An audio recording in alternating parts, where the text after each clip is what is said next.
There was a time when a person's accent was a badge of honor. It meant you had traveled. It meant you had survived. It meant you had been brave enough to leave everything you knew and start over in a place where nothing was familiar. But on one Thursday afternoon in April 2024, a husband stood on the Family Feud stage and did something that shocked every single person in that studio. He mocked his own wife's accent. He imitated the way she spoke. He laughed at her in front of 200 strangers and millions of viewers at home. And when Steve Harvey saw what was happening, he did not just respond. He kicked the man right off his stage.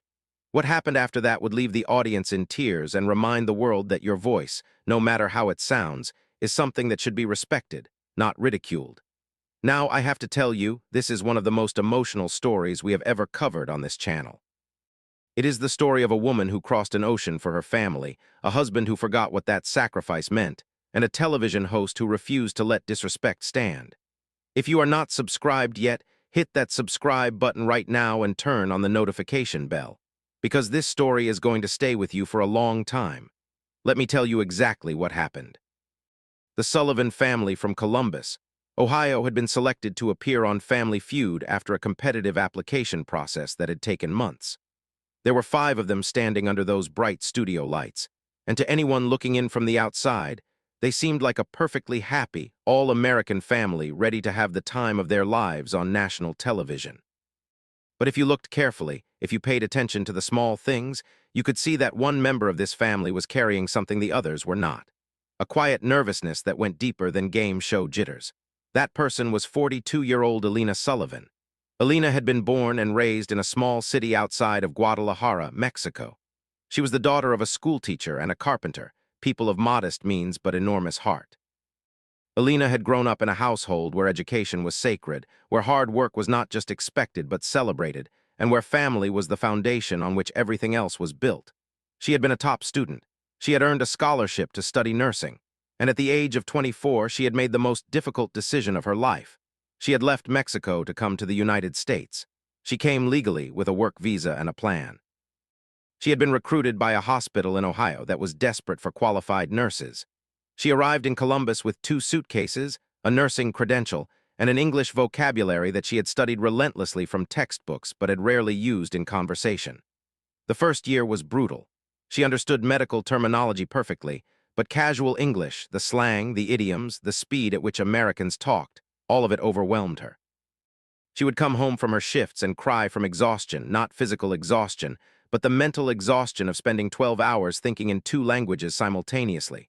But Alina did not quit. She never quit. She took English classes on her days off. She watched American television with subtitles until she could follow along without them. She practiced conversations with her coworkers until her confidence grew.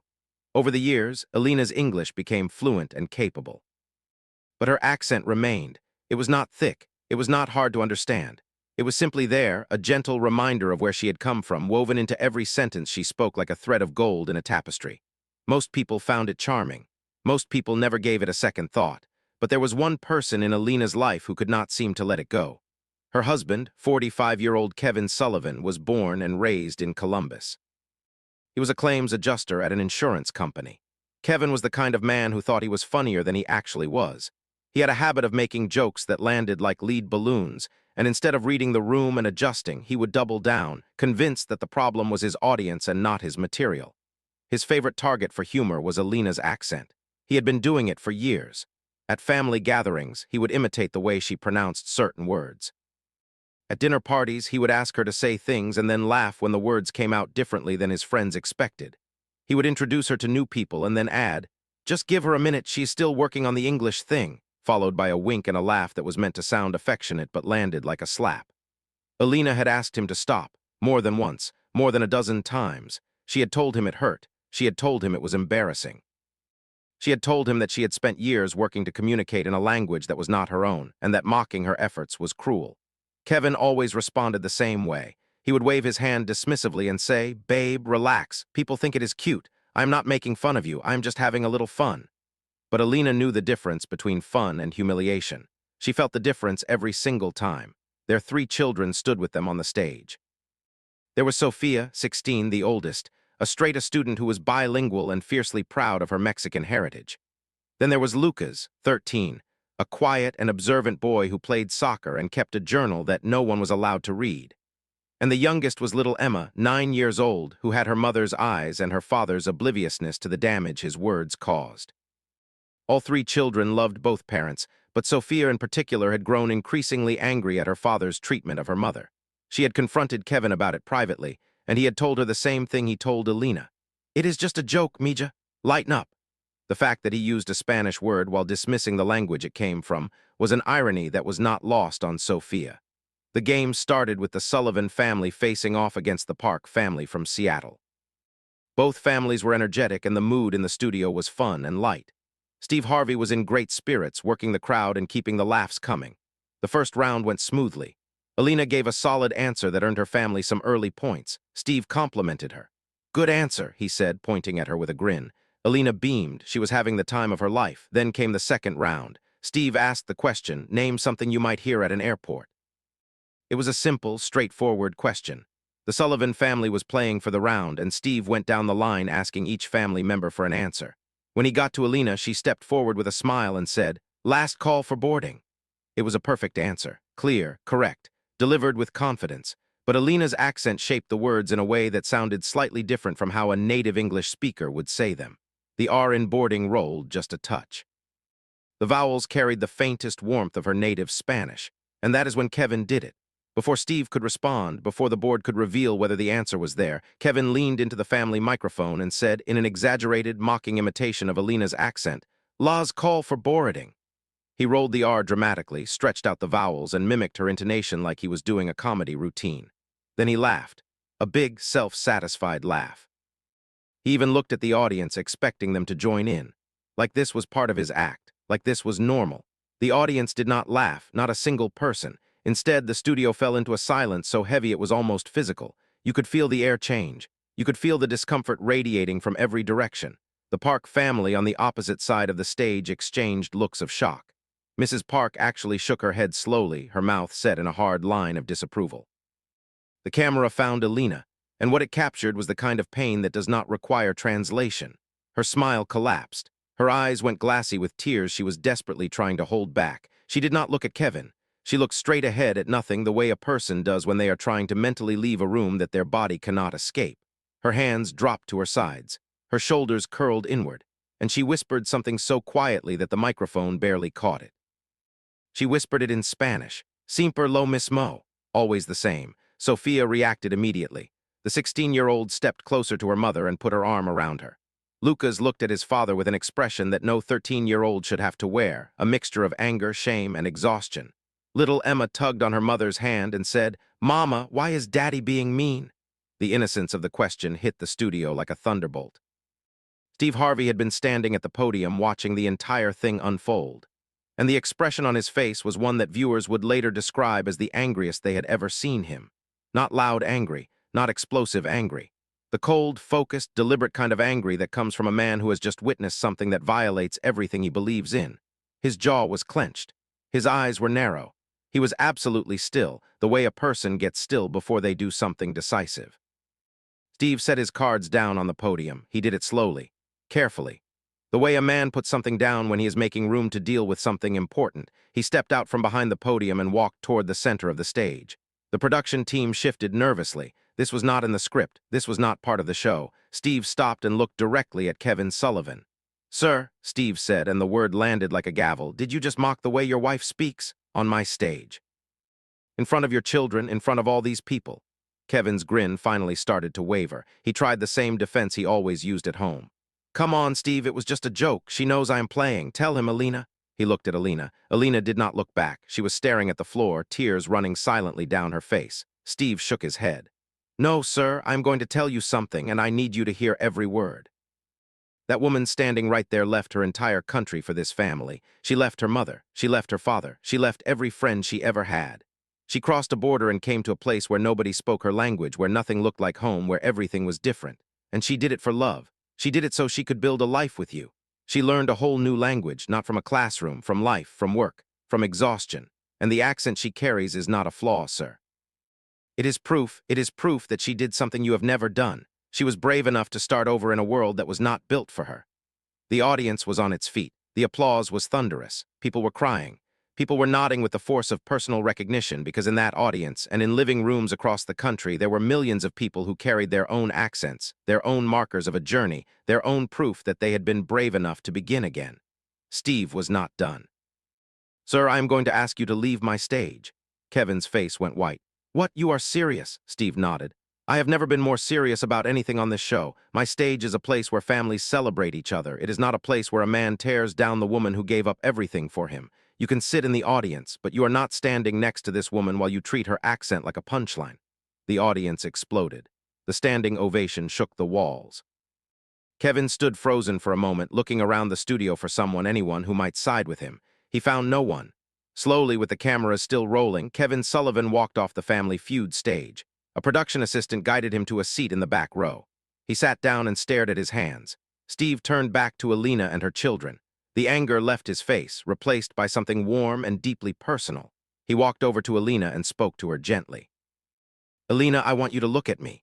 Alina lifted her eyes. Her face was streaked with tears, but she was still standing. She had not run, she had not crumbled. She was right there, holding her ground, the same way she had held her ground when she first arrived in a country that was not her own. "Tell me about your journey," Steve said. "Tell me how you got here."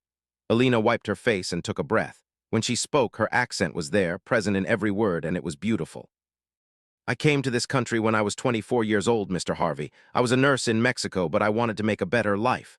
I came with a visa and 2 suitcases. I did not know anyone. I could read English, but I could not speak it well. The first year I would go to the bathroom at the hospital and cry because I could not understand what people were saying to me."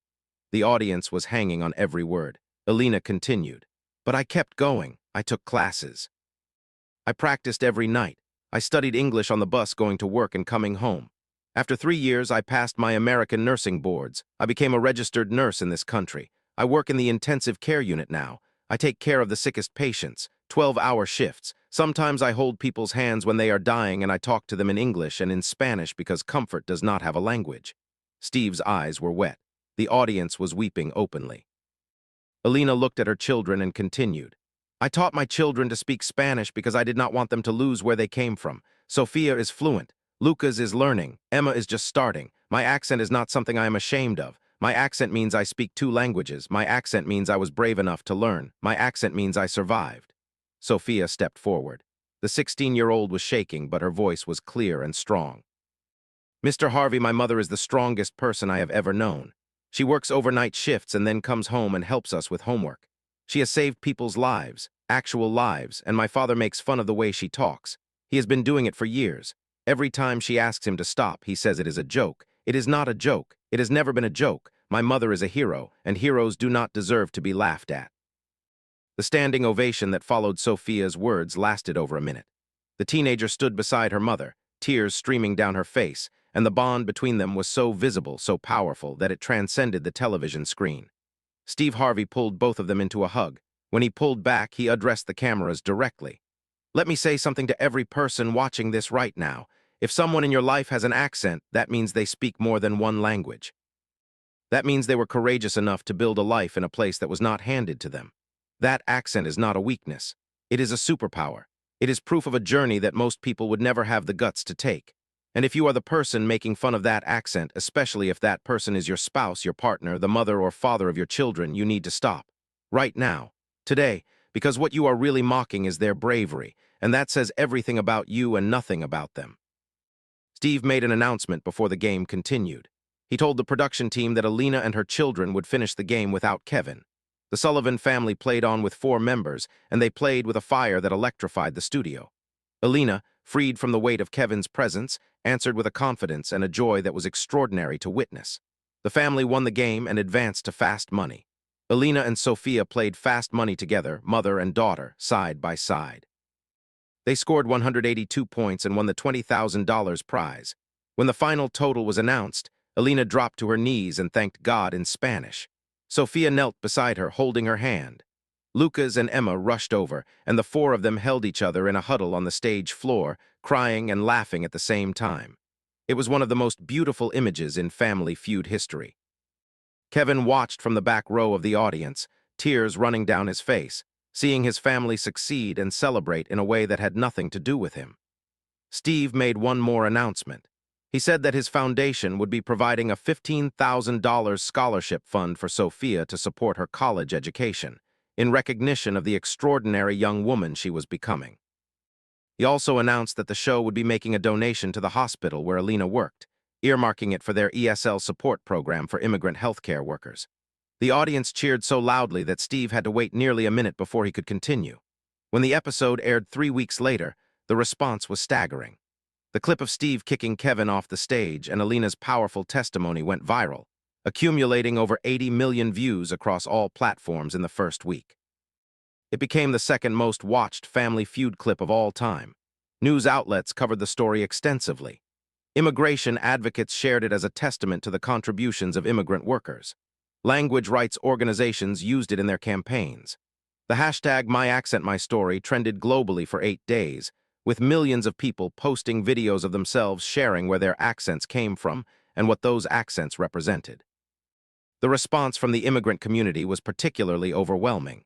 Nurses, doctors, teachers, engineers, construction workers, and people from every walk of life shared their own stories of being mocked for their accents by co-workers, neighbors, friends, and even family members. Alina's moment on Family Feud had broken something open.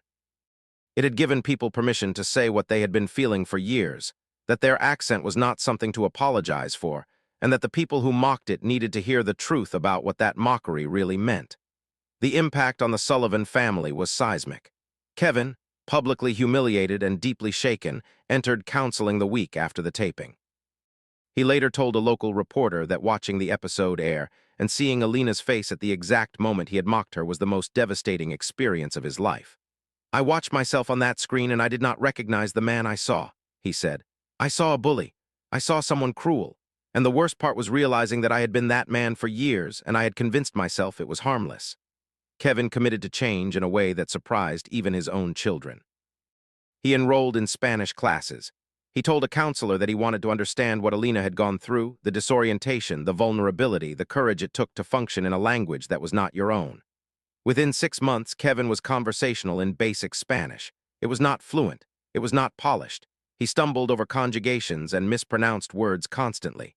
And when he did, Alina would smile at him gently and say, "Now you understand."